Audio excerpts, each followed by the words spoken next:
Welcome, everyone, to the Predictably Treacherous podcast. Today's episode is Banacek. Let's hear it for a living legend. This is episode 1 of season 1. We just did the pilot last week. This episode was directed by Jack Schmidt and written by Del Reisman. The original air date was September 13th, 1972. Let's get right to the episode summary. A high-profile professional football player disappears on the field in front of 30,000 fans and a live TV audience. With a $2 million policy and a non-performance clause at stake, Banacek is tasked to find out who is responsible for the disappearance. The Banacek intro and the crime. So Banacek is on the couch watching a football game in some house. It's not his house. He's drinking champagne and he's smoking a cigar. He has his arms on around the back of the couch. He's apparently visiting an extremely attractive female friend in Philadelphia, and he's in her living room. So she is walking by with like an airline cart with food on it, and she's being very sexually suggestive. And at one point, she says to Banacek that she used to know what impresses him, and then she kneels down on the floor in front of him and faces him. That was very, suggestive. So in the game, the Boston team's quarterback, it's not real, it's not the NFL teams, it's just some made-up teams. I think it's like the Cougars and someone else, anyways. So in the game, the Boston quarterback takes a snap. He fakes the handoff to the dive, and he hands the ball to Ives on an end around. The defense is ready for it, and the play is strung out to the right sideline where Ives is gang tackled by 4 Philadelphia defensive players. When the pile of players gets up off the ground, Hank Ives is missing, and only his helmet remains. So the play-by-play and the color commentator notice, and we get a replay with detailed explanation, just like the newscast of the armored car robbery in the pilot episode. Let's listen to the clip. Wait a minute, where's Ives?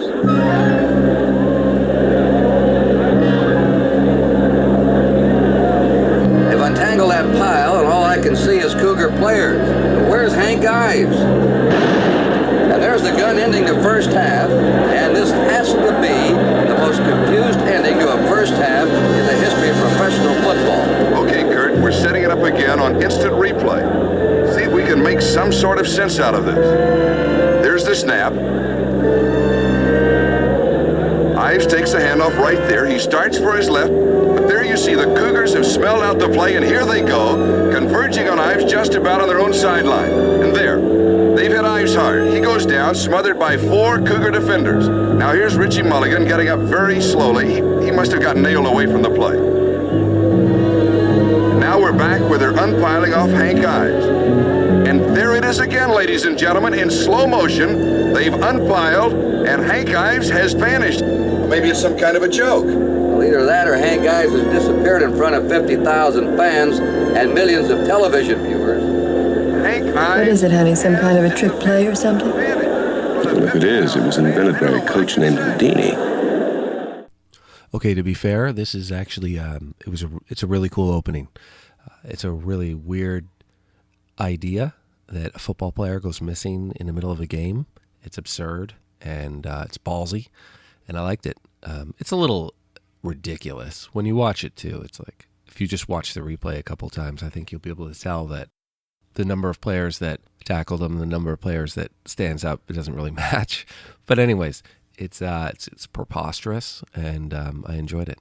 Okay, so let's get on to the investigation phase of the episode and the tropes that go along with that. Okay, so after the opening theme plays, we're shown Jay picking up Banacek from the airport. He's no longer driving his Peppard car. I think it was Peppard or something like that. Now Jay is driving a limo, and Jay's chauffeuring him around everywhere. So anyways, Jay pulls out his bogus theory about the disappearance. So let's listen to it. I think maybe, I got the answer. Hey, that's exciting. Yeah, you see, the way I got it figured, the night before the game, they make a slit in the astroturf, see? Then they dig a hole. Now, during the game, they shove this guy into the hole, and they keep him buried there until after the game is over, and everybody leaves the stadium. Easy. Well, it's not bad. It's not bad at all. But you got one problem. What's that? The stadium doesn't have AstroTurf. Ah. Well, you gotta admit they could do something like that someplace else if they really wanted to, right? Any calls? Oh. Yeah, but, they could do that in grass too, right? Anyways, okay, so so now Banacek is in the office of the owner. Okay, his secretary is extremely attractive, of course. So a guy's there who knows Banacek, and he's some kind of an advisor for Boston Casualty, an insurance company. He was in a Columbo episode, actually, Requiem for a Falling Star, Season 2. We'll get there pretty soon. He informs us that Boston Casualty is not going to pay the $1 million life insurance policy on Ives or on a non-performance clause, and he makes it clear that his company believes it's just a publicity stunt. So I forgot to mention, right after Jay's bogus theory, the owner of the football team actually called Banacek because they're buddies, and obviously Banacek's a bigwig, and he pals around with owners of NFL franchises. And the NFL franchise owner, he knows exactly who to call if there's a big insurance fiasco that needs sorting out. So Jerry calls Banacek into his office. Jerry's the owner of the football team. He's this charismatic guy. This is Jerry before Jerry Jones existed. So anyways, he tells him that it's not a publicity stunt and he's not trying to commit insurance fraud.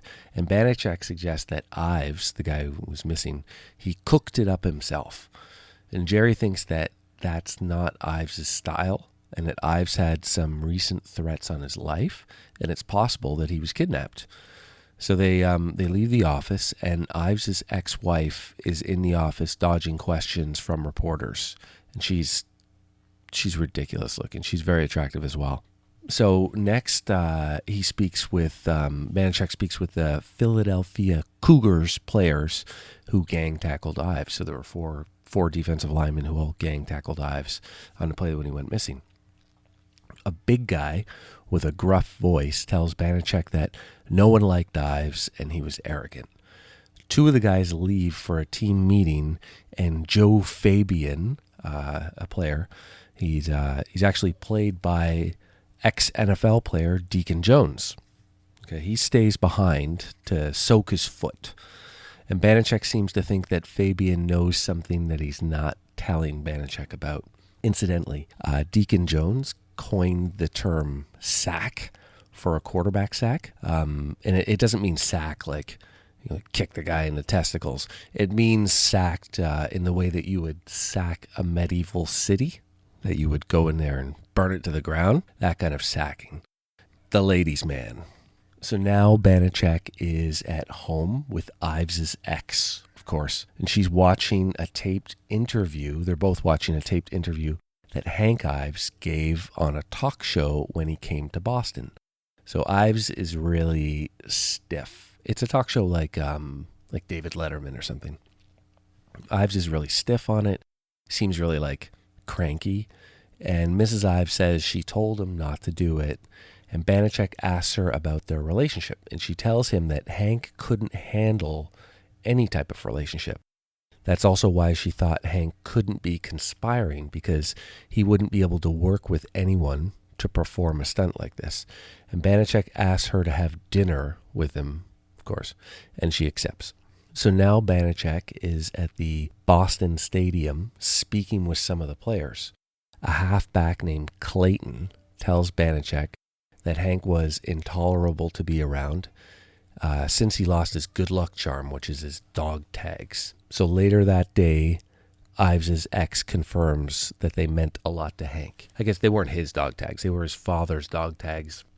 The backstory is that his father, from World War II, his dog tags, his father died when he was 3 years old, so it was kind of the only thing he has from his father. So the Polish proverb.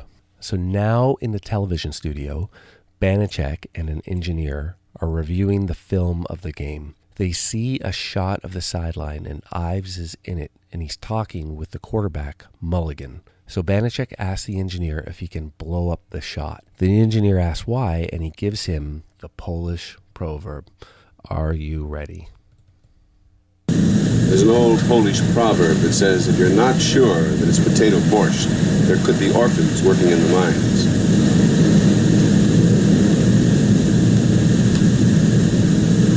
Are you sure you got that straight? It means what you don't know can hurt you a lot. Right. Come on, I'll show you how we're going to get that blow up. Now, you could have just said, what you don't know could hurt you. Okay, so now Banacek speaks with Clay and confirms that Ives lost his dog tags sometime after the Cleveland game. So the owner tells Banacek that he and Ives went out for dinner after the game, and a girl approached Ives, but Jerry left at that point. So now Banacek is in the restaurant where Ives was having dinner. He talks with the slimy bartender. The bartender says the woman's name was Holly Allenkamp, and she came in several nights in a row. She was waiting for Ives. Banacek makes a call, and he leaves. So now we see Banacek in another bar, and he asks the bartender for Holly, and he points to her table. So Banacek sits with her. She's super flirty. She won't answer any of Banacek's questions. She seems like a hustler. Banacek gets tough with her. He grabs her hand aggressively and tells her he's working on the Ives case and he wants answers. He asks her if she took Hank's dog tags, and she did. Who did she give them to? He offers her $200 for the name. Albert Bates is what she comes up with. She warns him that Bates is a tough character and he used to be in the army. Felix Mulholland. So now it's time for a visit with Felix Mulholland for some wisdom. Felix gives Banacek the army records of Albert Bates, and Banacek asks for Jerry's dossier as well, and then he leaves. So now at home, he and a woman are watching the clip of Mulligan speaking with Ives. She is a lip reader, and she's also extremely attractive. She confirms that Mulligan said, "A blonde over there," and tags. She flirts with Banacek, and then she leaves. So now Banacek speaks with Mulligan again, and Mulligan remembers that some guy told him during the game that there was a blonde waiting for Ives in the tunnel, and she had his dog tags. Then Jay brings Banacek the army records that he requested from Felix. He seems to have found something. He phones an answering service, and the lovely operator takes a message. "Get here right away, condition bright red." And the name he leaves is Al Bates. The Get. So now outside at night, we see Mulligan running to a yellow car and peel out. Banacek tells Jay to follow him in his limo, and Banacek gets into his Packard and follows. Mulligan pulls up to a home in the burbs. Sorry, it's not really a home. It's actually, later on we find out it's an army base. They say an abandoned army base. So Mulligan gets out and enters the army base.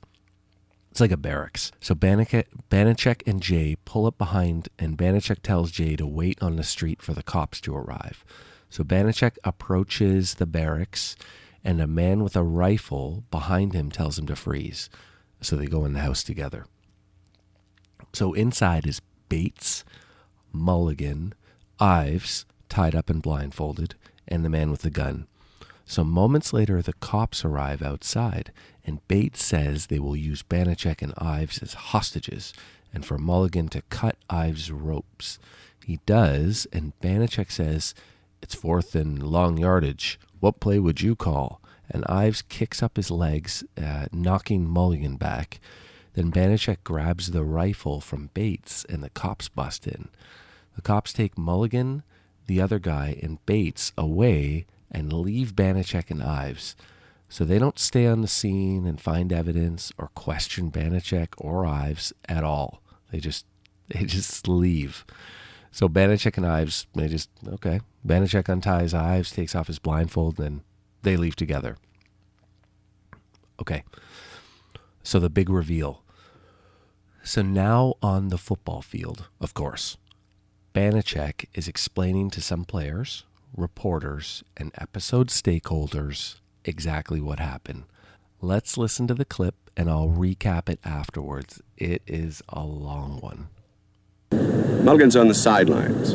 It's about 5 minutes to halftime, and the other team has the ball.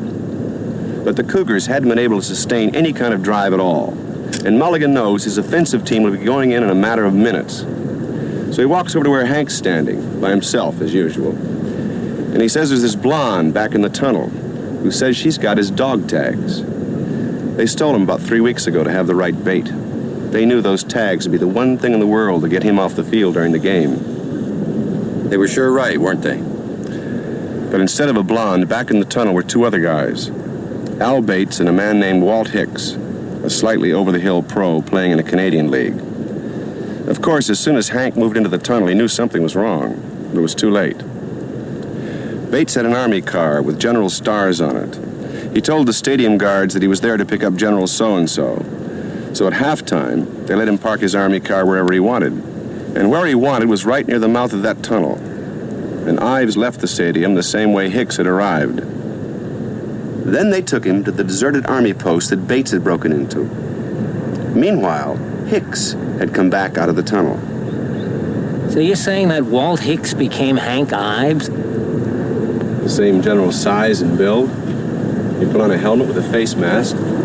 Let him wear Hank's number. Why would anybody think it wasn't Hank? Also, Hicks had studied Hank's moves. Well, who hasn't? Every high school kid in the country's trying to copy your style. Well, somebody must have seen it wasn't Hank. Who? He didn't come out of that tunnel till the offensive team took to the field. In the huddle, everyone's looking at the quarterback, Mulligan. He saw to that. And on the first play, he sends Hicks out wide on a flanker so no one's near him at all. Anyhow, on the next play, he calls the reverse, cues his actor, and they pull the disappearing act.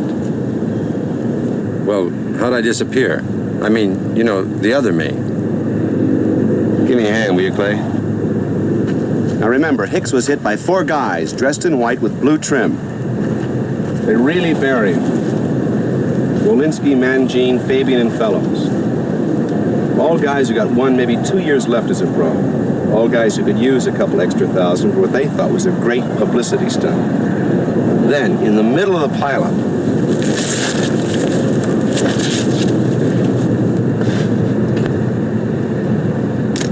custom breakaway. Stick this under a jersey, and all you got left, turn around, Clay, is a helmet and a football. You mean Hicks stood up, pretended to be one of his own tacklers, and then started looking for himself? That's it. But why didn't the picture show that 4 guys hit him and 5 men got off the pile? Because right then, Mulligan pulled his limping routine, his famous glass knee, and all the eyes in the house, including the television and movie cameras, were watching Mulligan's play acting.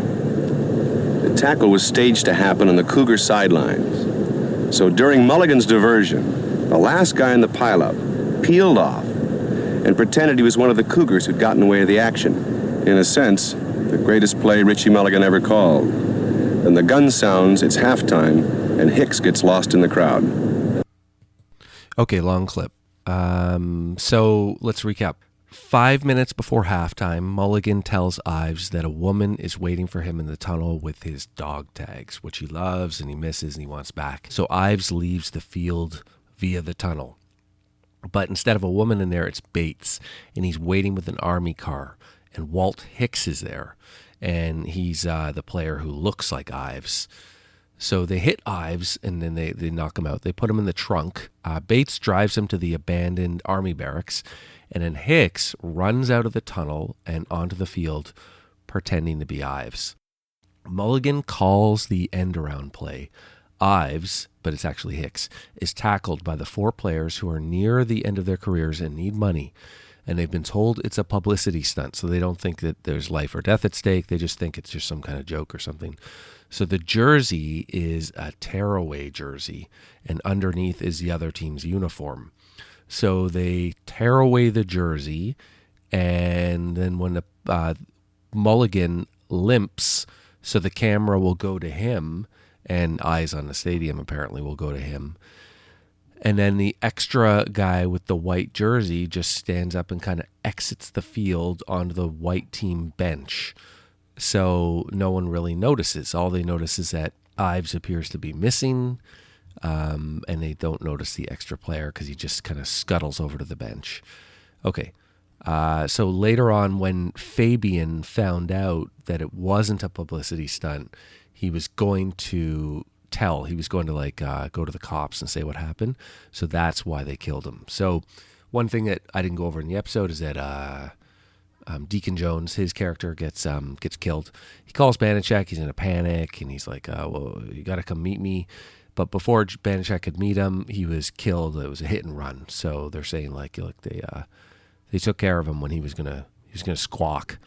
All right. So the explanation, as described, obviously it seems highly improbable to say the least, but I love this episode. I like the idea that they took something just totally preposterous. Because look, this isn't a true to life story. I mean, this is a 70s detective show. I like that they took just a ridiculous notion, like a football player disappearing on a football field, and turned that into an episode. I thought it was great. And you got to suspend your disbelief. I mean, obviously there's going to be some huge holes in the stories, but it was good. I like that they went with it. It was ballsy, it was silly and preposterous, just like a good 70s detective show should be. So, of course, after Banacek gives the big reveal, he drops the mic and he walks off the field and he leaves via the tunnel. And there she is in the tunnel. It's Mrs. Ives, and she's waiting for him, and she can't resist him. The intro music for today's episode was Sweeter Vermouth, courtesy of Kevin MacLeod at Incompetech.com. Check out the link in the show notes. So next week on the Predictably Treacherous podcast, we'll continue with Season 1, Episode 2 of Banacek, Project Phoenix. Banacek investigates the theft of an expensive concept car from the train that was transporting it. Tune in next week.